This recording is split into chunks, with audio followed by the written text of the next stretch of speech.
مجھے تو اپنی قیادت پر اعتماد کی بات کرنا ہے، مجھے تو اپنے قوم سے اعتبار کا سوال کرنا ہے، مجھے تو آپ سے سوال کرنا ہے کہ آپ بھروسہ کس پر کریں گے؟ میں آپ سے پوچھ رہا ہوں، آپ جب مسجد کے امام پر اعتماد نہیں کر سکتے، اپنے علماء پر اعتبار نہیں کر سکتے، اپنی قیادتوں پر اعتماد نہیں کر سکتے، خدا کی قسم دنیا کا باطل آئے گا، تم کو مٹائے گا، تاریخ سے تمہارے نام کو ختم کرتا چلا جائے گا اور تم اس سے کوئی مقابلہ نہیں کر سکتے۔ اللہ کے رسول صلی اللہ علیہ وسلم نے کیا کیا تھا؟ آپ کی مجلس میں مخلص منافق کی پہچان کیا تھی؟ مخلص وہ تھے جو آپ پر 100% کانفیڈینشیل تھے، پر اعتماد تھے۔ ابو بکر صدیق سے پوچھا گیا، ارے ابو بکر تم محمد الرسول اللہ کے ساتھ رہتے ہو، تم محمد بن عبداللہ کے ساتھ رہتے ہو، وہ عجیب بات کہتے ہیں ہمارے عقل میں نہیں آتی۔ وہ کہتے ہیں میں معراج گیا، میں نے جنت کو دیکھا، میں نے جہنم کو دیکھا، میں نے ساتوں آسمان میں گھما، میں ابراہیم سے ملا، میں اسماعیل سے ملا، میں عیسیٰ سے ملا، میں موسیٰ سے ملا۔ ارے ہمارے عقل میں نہیں آتی، وہ معراج کیسے چلے گئے، وہ بیت المقدس کیسے چلے گئے؟ ابو بکر صدیق کہتے ہیں اپنی قیادت کا اعتماد دیکھو، اپنی قیادت پر اعتبار دیکھو، اپنی قیادت اپنی لیڈرشپ پر بھروسہ دیکھو۔ ابو بکر صدیق کی محمد الرسول اللہ سے ملاقات نہیں ہوئی، معراج کی خبر نہیں ہے۔ ابو بکر صدیق کہتا ہے ہاں اگر محمد الرسول اللہ نے یہ بات کہی ہے، میری جان بھی قربان ہے، میری ماں اور باپ بھی قربان ہے، میری دنیا کی ہر نعمت قربان ہے، جو بات محمد رسول اللہ نے کہی ہے وہ حق ہے، وہ سچ ہے۔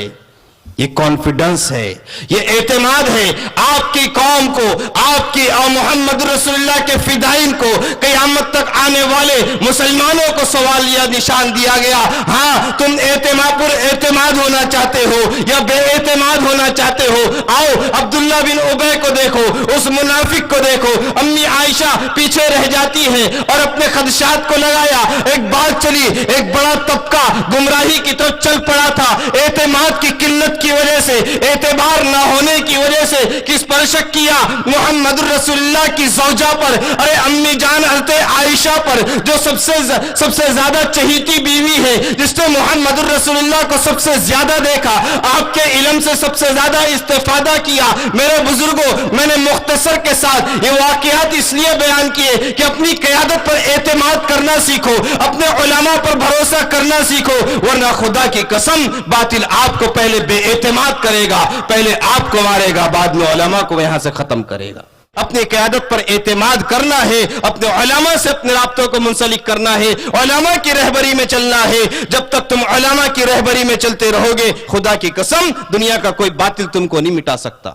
ورنہ تاشکند، سمرقند، بخارا کے حالات کو دیکھو، کیا کیا گیا وہاں پر؟ یہی تو کیا گیا تھا، پہلے علماء کو الگ کیا گیا، علماء کی قیادت کو ختم کیا گیا، ان کو ڈیمیج کیا گیا، ان کو جو ہے تو بدنام کیا گیا، ان کو کمزور کیا گیا۔ جب مسلمانوں میں چند لوگ ایسے ہو جاتے ہیں کہ ہاں ہم قیادت کے لائق ہیں، اور جب وہ میدانوں میں آتے ہیں، جب حالات کا شکار ہوتے ہیں، میدان چھوڑ کر قوم کو اکیلی چھوڑ کر نکل جاتے ہیں۔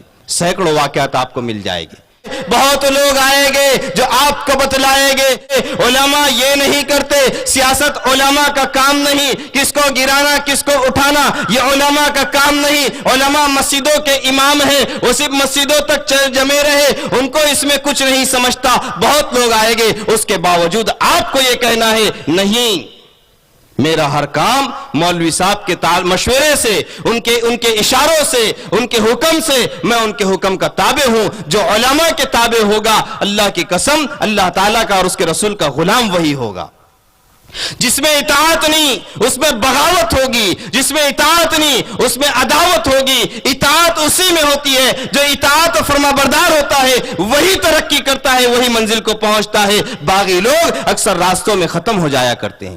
ہاں آپ کو بغاوت کرنا ہے، اگر کوئی عالم شریعت کے خلاف حکم دے، آپ کو بغاوت کرنا ہے، اگر وہ کوئی شریعت کے خلاف قدم اٹھانے کا آپ کو حکم دے، آپ کو بغاوت کرنا ہے جب وہ شریعت کو مٹانے کا عمل کرے یا مٹانے کے لیے آپ کو فیصلہ دے۔ اور میں یہ سمجھتا ہوں کہ دنیا کا کوئی مخلص عالم خدا کی قسم جان تو دے سکتا ہے، دین کے سودے نہیں کر سکتا۔ اگر ہمارے ویڈیوز آپ کو پسند آ رہے ہوں تو لائک، کمنٹ اور شیئر کریں، اور مزید نئی ویڈیوز کے لیے ہمارے چینل دعوت میڈیا کو سبسکرائب کریں اور بیل آئیکن پر کلک کریں۔